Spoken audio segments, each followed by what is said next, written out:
almost naked man blogging in his furry bathrobe and a cup of coffee, and I need to clear my mind of the thoughts that occupied it first thing this morning. And for whatever reason, I woke up this morning thinking about one of my Facebook acquaintances, no longer a friend, that is a far right guy. He's a Republican, but he's a really hardcore Tea Party guy. And it would appear that he might be a little bit on the edge of hating President Obama so much that he slides over into generalizing, stereotyping black people in general. So basically, it's getting very close to being racist. And it's not based on one comment, it's based on his whole life, apparently, is about blaming President Obama for all the problems of the world. Now, the quandary in my mind this morning was that the Tea Party,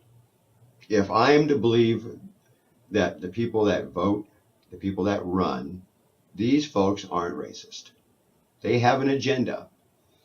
And their agenda, beyond the fiscal budget conservativeness, is kind of an adherence to old school constitutional principles. But it really doesn't involve racism.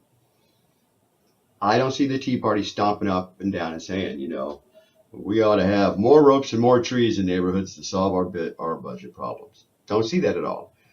On the other hand, I see people who claim to be Tea Party advocates say some really stupid stuff that is right on the edge of lynch him for the sake of America. And we sure got to lynch that president guy. And the quandary in my mind is that I don't see any message coming from the Tea Party, a continuous stream of love the Tea Party.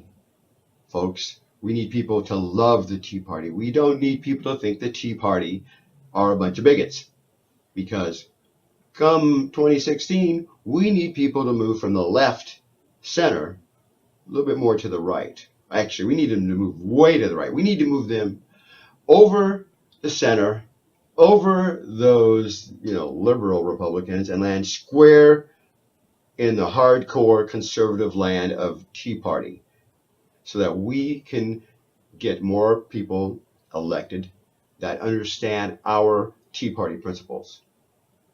But I suggest to you that when the Tea Party is kind of hush on people being bigots under their banner, they push people to the center, or at least more to the center. Some people might just push all the way over because the message looks quite hateful. But it's enough to move people from, let's just say, hardcore right to, those softer Republicans. Because in the end, that will dilute the vote come the primaries, and that could cause, their candidates, the Tea Party candidates, to lose to more moderate, liberal-ish Republicans that are pandering, that are seeking the vote of the center. And we all know that everybody wants those of us who are center, purple American, whatever you want to call it, moderate, independent thinkers, independent voters, whatever you want to call it. And the real quandary that I woke up with this morning is that after my mind said, wow, I see so many people that spread Tea Party messages that are just out there, like you think they're following David Duke before he tried to become a political kingpin. I see so many people out there, but I don't see the Tea Party trying to duct tape those people shut for the sake of Tea Party agenda. In fact, I'd come to the conclusion that the Tea Party is okay with that, because what it does is it gets a certain amount of people further to the right, because people identify with these really pointy stick issues, like us versus them issues, where they don't have to think much. All they have to do is look at the color of the skin, the church, the who that person is married to, or what border they crossed, and whether or not they had papers when they crossed that border, to identify the enemy. And the quandary hit me when I said, wow, there's another group out there that appears to be okay with what a small minority that represent its agenda are doing. And I said, I could go into some scary land, kind of talking about the Tea Party and this other group. And I said, what the hell? I'm almost naked. Let me just go there. You think about it, and maybe I'm way wrong, but I don't think I am. And that group is the world of Islam. Imagine this.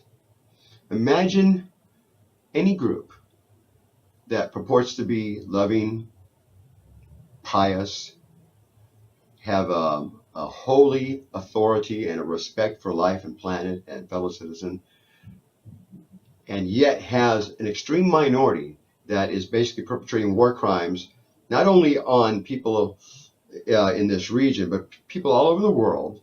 And it doesn't seem to matter if those people being prosecuted by this extremist group happen to be Muslim, Catholic, Christian, whatever.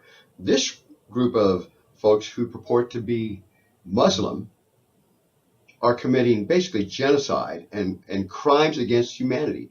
And yet, this broader community of Islam doesn't do much more than pay lip service to, well, those aren't us.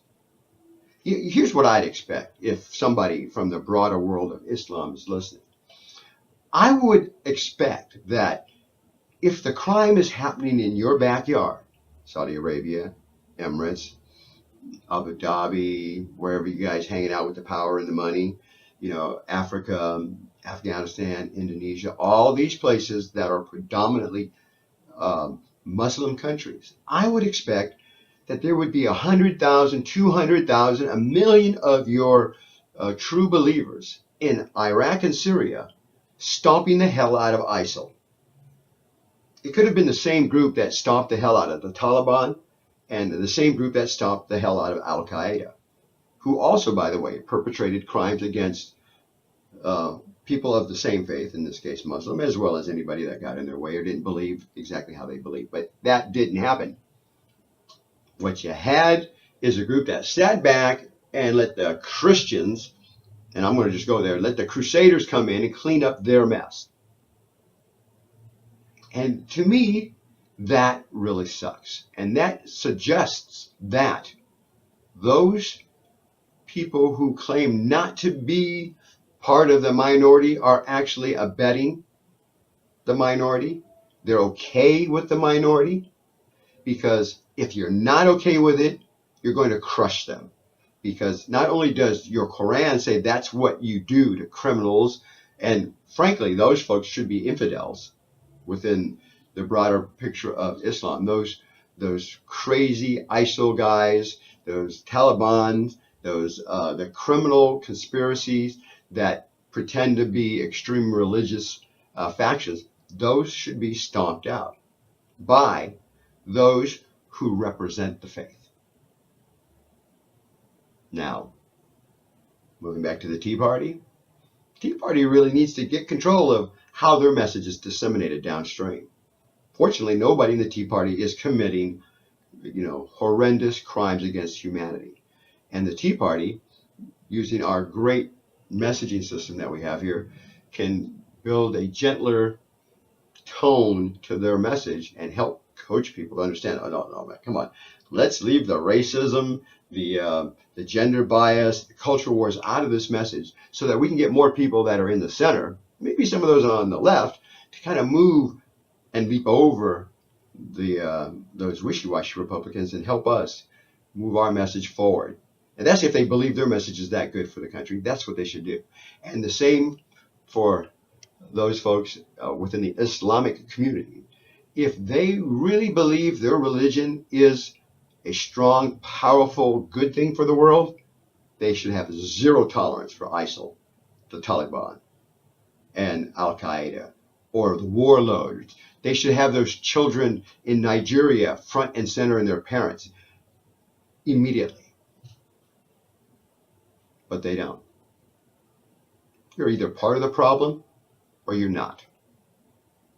I am the almost naked man with an empty cup of coffee, and appreciate you for checking me out.